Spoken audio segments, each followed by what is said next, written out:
Welcome back to another episode of City REFS, the unofficial officials. I'm your boy Mondo, and joining us for our Sideline Sit-Down today, co-owner, GM, and head coach of St. Louis Ambush. Thanks for joining us, brother.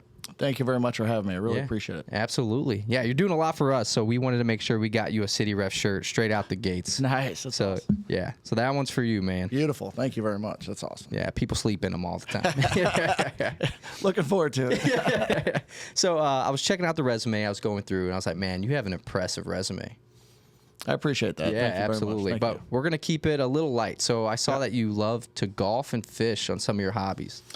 I do. So I grew up, my parents always had a place down at Lake the Ozarks. And so I grew up going down there fishing with my dad, my grandpa, and my uncles. And then once I started having kids, I thought it'd be right to just get our own place down there. And my kids grew up going down there, and we taking the boat out, going fishing, hanging out on the boat dock fishing. And so it's just something that we all enjoy doing. Yeah. And that's how like Danny, Cal, and I like reconnected, was through fishing and then golfing, and then we started this up. Nice. Yeah, nice. so we're always together. But any crazy fishing stories that you tell, at Thanksgiving or something? I think one of the craziest stories I remember when I was a kid, we were putting the bait on the catfish line. And it was me, my dad, my uncle, and my grandpa, and my two brothers. And we're out on the pontoon boat, and we're pulling up the catfish line. And there happened to be a snake on the line, and it jumped in the boat right on my grandpa's lap. Oh, man. And he didn't move an inch. I mean, we're all about ready to jump out of the boat, and he didn't move an inch. And he just picked up the snake and tossed it back in the water, and we all went on the way. And it was crazy. Yeah. That's wild. Yeah, I would be in the probably water, dude. I hate snakes. I'm not a fan at all. Yeah. Oh, man. Yeah, so I go down to Jupiter, Florida to see spring training for the Cardinals. Nice. And I try to go peacock bass fishing when I'm down there. Have you ever done that? I have not been that, no. Yeah, it's pretty crazy. They fight hard. So I was down there. It was like super slow, and I finally get one. I get him in the boat, and he gets off the hook, and he starts flopping around. And I'm like, no, get him, because I was with a guide. Yeah. The guide's sitting there, trying to get it, and it hits him, in the private parts. And I start laughing so hard, but I'm like, dude, don't drop my fish. Get the fish. The whole thing you can't do is don't drop the fish. Yeah, exactly. But, oh, man, it's a good time. So it's awesome. Yeah, we love fishing, too. But what's a favorite golf course that you've been to? So I belong to Old Hickory here in St. Charles. Right. And so we use that course quite a bit. So I have 3 sons that all love golfing. And so it's usually kind of the father-son thing. We go out there, we hit the golf course, and we golf there quite a bit. Just most of the local courses. I got some good buddies that belong to Glen Echo. Yeah. And St. Albans is beautiful. So I love going out to St. Albans and golfing there. Yeah, that's awesome. Yeah, I mean, we're terrible golfers, but we love doing it. We love getting out there. All my kids are better than me. I'm just more of a caddy than anything at the point. Yeah, so, at least it's some nice family bonding. It is. Yeah, so I just had a kid, so I'm like, I told Abby, my wife, I was like, he's going to golf. He's going to golf. At least you hope he golfs. Yeah. It'll be family. He'll be a caddy or something, get the beers out of the nice. thing. Oh, man. But backing it up a little bit, because like I said, co-owner, GM, head coach, can you kind of talk us through that process on, what made you decide to become, co-owner of St. Louis Ambush? Yeah, it's kind of a crazy story. So I guess it's been about 3 years ago. I became good friends with the current coach, was Everton, who coached over at Utica now. And we became really good friends. He was doing some futsal stuff with my kids, and we just became friends in that arena. And he had approached me one day and said, hey, we're looking for somebody to come in that can make an impact with the team. Yeah. And we're looking for some new blood. And he said, would you be interested? And at the time, I really wasn't. And so we kept talking, and then he had me meet Shelly. And once I met Shelly, it was kind of, we just got along really, really well. And so it made a lot of sense at the time. And so we went ahead and we moved forward with it. And I bought out the other 2 owners. And then Shelly and I became co-owners, and kind of the rest is history. Yeah, that's awesome. So then what made you dive deeper, become GM, and then head coach? I'm insane. I think. So a couple different things. So the GM part just came natural from the standpoint of it's kind of like playing fantasy football or fantasy soccer, right? You get to start picking and choosing who you want to bring in and have some fun with it, right? So it kind of started there. But then Everton and I kind of got on a different page. And so we kind of had a gentleman's agreement that it was time for him to move on. And so we brought in another coach. And it was kind of a weird story. So he was coaching, I guess, about 4 games into the season. And I get a text message at 5 a.m. saying, I'm not coming back. Oh, man. I'm done today at 5 a.m. We're leaving for Tacoma in 2 days. I'm like, what's going on? And so he turned his phone off, and we were done. And so I grabbed my gear, and I hit the arena, and the rest is history. So I started coaching at that moment. That's wild, man. Yeah. I just imagine, like, as kids shows up and, like, no one wants to coach them. And you're like, well, I'm a parent here. I'll just go jump in. Hey, but that's a way to step up for your team, right? Yeah, no, it worked out well. I do a lot of coaching locally. I've done some coaching in different academies, and I've coached a lot of teams for a lot of years. And so I never coached in the professional indoor. Yeah. But, there's a lot of things similar, a lot of things different. I got a lot of good help from a lot of the veteran players. So from that standpoint, it's really worked out well. Yeah, absolutely. And it's funny that you said, you coached before. So we've never refereed before. When we run around, we dress like refs. Well, you guys look great, though, Thank you. But it's funny because there was like an event at a mini pitch in Fairmont. And they're like, hey, you guys are refs. Jump in here. We need refs. And we're like, nah, we're not doing it. Oh man, but sometimes we need to just jump in and just do it so we have a good story. You got to, man. You got to try it out, and then it might go really, really well. You never know. Yeah, exactly. Yeah, exactly. I was talking to Brian because there was a lot. Brian Wagner, Yep. Was it director of game day operations? He is, yes. Yep. Okay, so we talked about the history here in St. Louis, and I was like, wow, there's a lot of stuff I didn't know. It was very fascinating because you were raised around here, right? Yeah, born and raised here in St. Charles.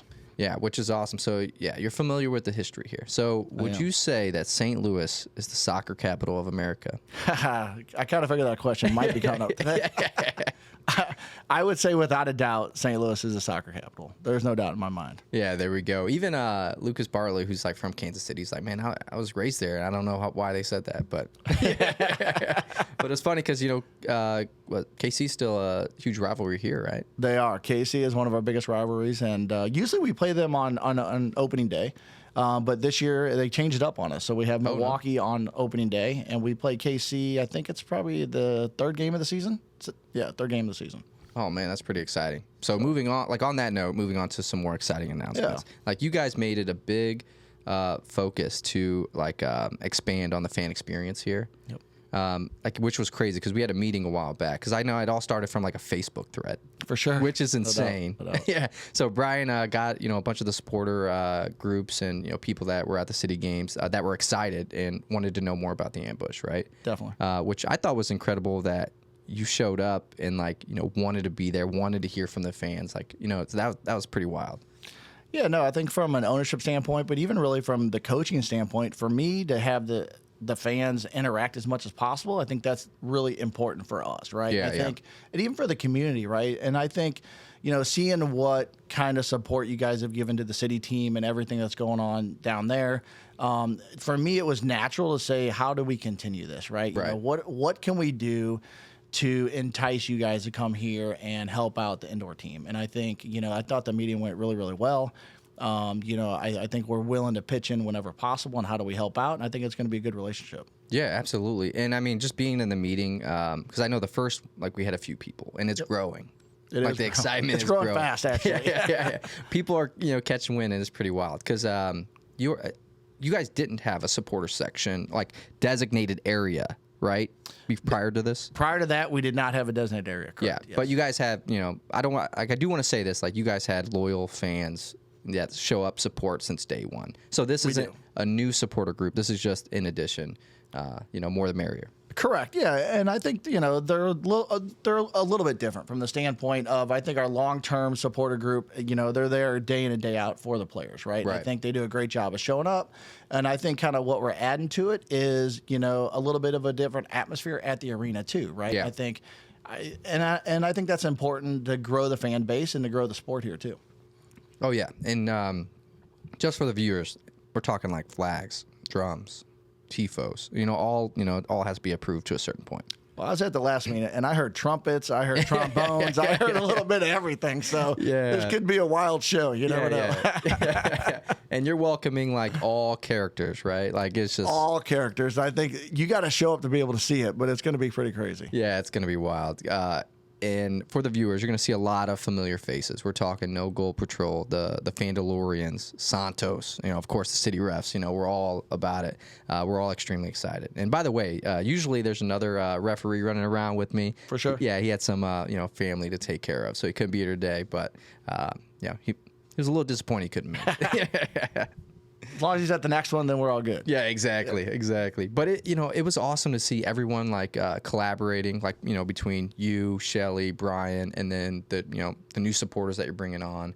Sure. It was just cool to watch everybody, get on board and make something happen. Yeah, I was pretty impressed with the way that it kind of went around the room and everyone had different thoughts. Everyone was pretty well. I mean, everyone had been thinking a lot about what we want to do, what they want to do, how do we incorporate it. And I think kind of having everyone in that one room and being able to go around the room and talk about those, we're able to put it together pretty quickly. And I think it's going to be nice. Yeah, because when Brian first mentioned it to me, I kind of did a little research and was reaching out to other groups to see what they thought. And a lot of people that were familiar, I would say, with the old ambush, there was a lot of common themes, right?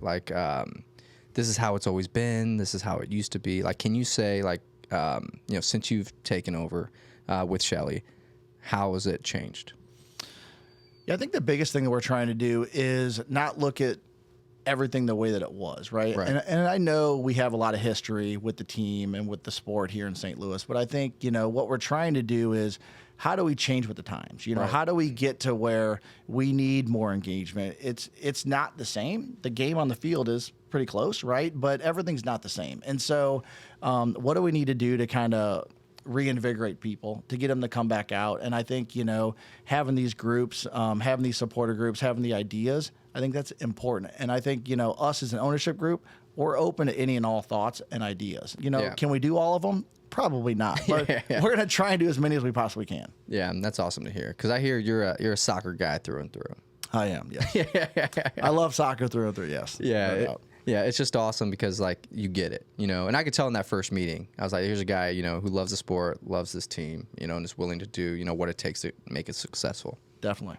Yeah. So because you guys even opened up the first 100 season ticket holders that signed up get a fan package, right? There's going to be a fan pack, and we're in the middle of designing it. So we actually, in the room, we have a couple people that want to be part of the collaboration to design what the items are going to be. And so I think that's still in the process. And I think once that's done and we roll it out, I think people are going to be pretty impressed. Yeah, it's going to look good. Yeah. So we spent a couple minutes here talking about, what to expect in new additions. But can you describe the current atmosphere now, what you guys have going on, especially for someone who's never been to an ambush game?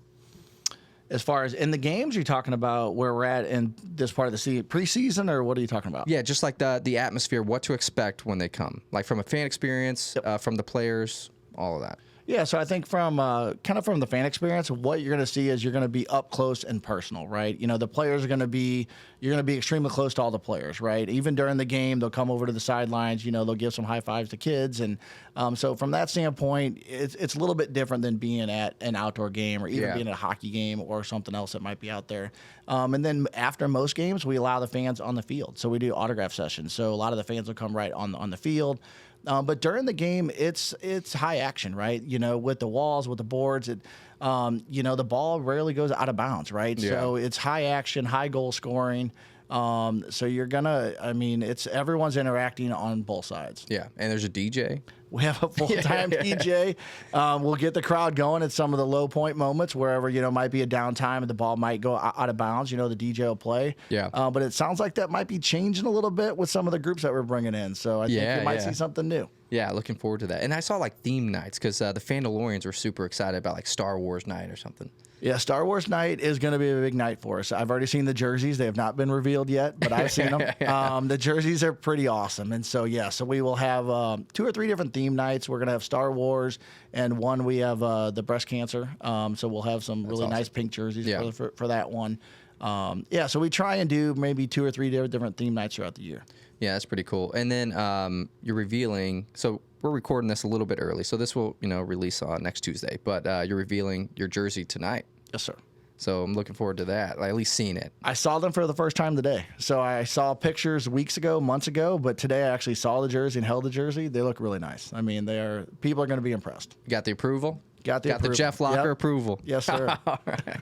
Oh, and then speaking on that, because I know you had mentioned something about Ambush used to have a cannon, and I was telling people this, but I was like, we're just gonna have to have Jeff tell the story.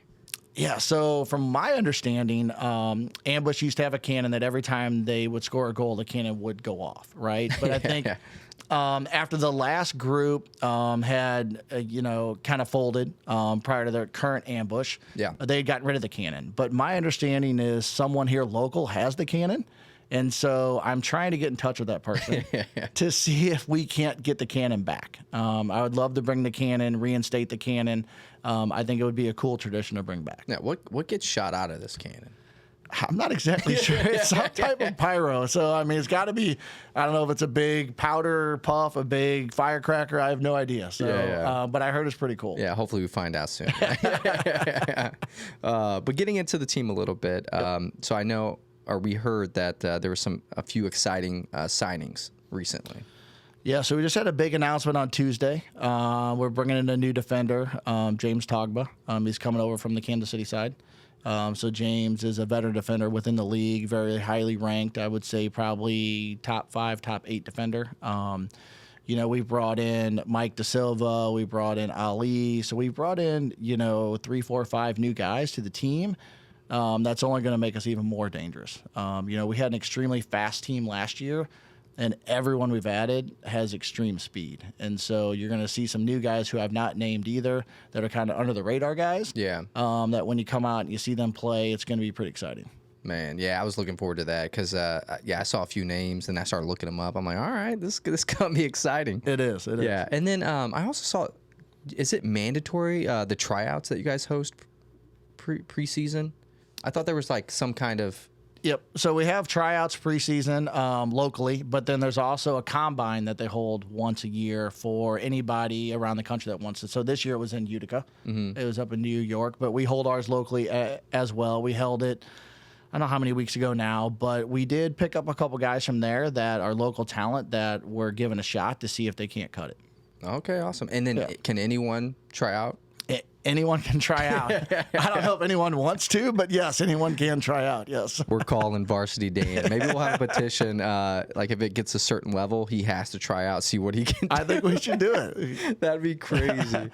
Well, you got to come video it then, right? Or you got to do a podcast from there, and then we can make fun of them. Yeah. Because there's a huge thing that he used to play varsity back in the day, which he did. He 100% did. But people didn't believe him for the longest time, so he had to like dig in the archives and find proof. Mom dug out a photo for him. Basically.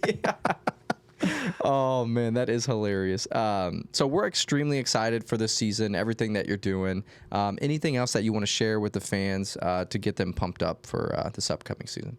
Yeah, I think the biggest thing that I've noticed, coming into this season is what we've done from an organization to prep for this season, right? Yeah. We're putting a lot of time, energy, and effort into this upcoming season, not only, on the field, but off the field, right? We're trying to do a ton of things to bring the fans out, and I think you're going to see a more energized arena, right? And I think hopefully that just builds upon itself. So I encourage you to at least come out and try it. I've been talking to a lot of different people about, have you been to a game or have you not been to a game? And everyone I've talked to said, we love coming to the Ambush games. It's exciting from the moment the ball drops to the moment the game's over, right? And, if we get overtime or we get shootouts, it's even more exciting. So I would encourage people to come out and try it. Yeah, I was a little upset that I've been missing out all this time. Now you got something to do come the weekends, right? Come to the Ambush games. Exactly. All winter long. Yep. Tell the wife, like, hey, don't make plans. But I was telling Brian that I was years ago. USA played Mexico here. Yes. And usually, like, I'm half and half, right? So I usually choose, depending on the game. So I chose USA that day. Me and my buddy were the only USA supporters in this whole stadium. Sounds interesting. Feel bad for you guys. It was. Yeah, I think USA got beat by a lot. And that's why you have like a reversible shirt. You just put it on there. Yeah, they kept putting us on the Jumbotron. I'm like, this ain't helping. Oh, man, but we're excited. I appreciate you taking the time, coming on the podcast, sharing a little bit about, what's upcoming and what's changed. So I really appreciate it. Definitely. Thank you guys for having me, and I look forward to the next one. Yeah, sounds appreciate good. It. Thank you.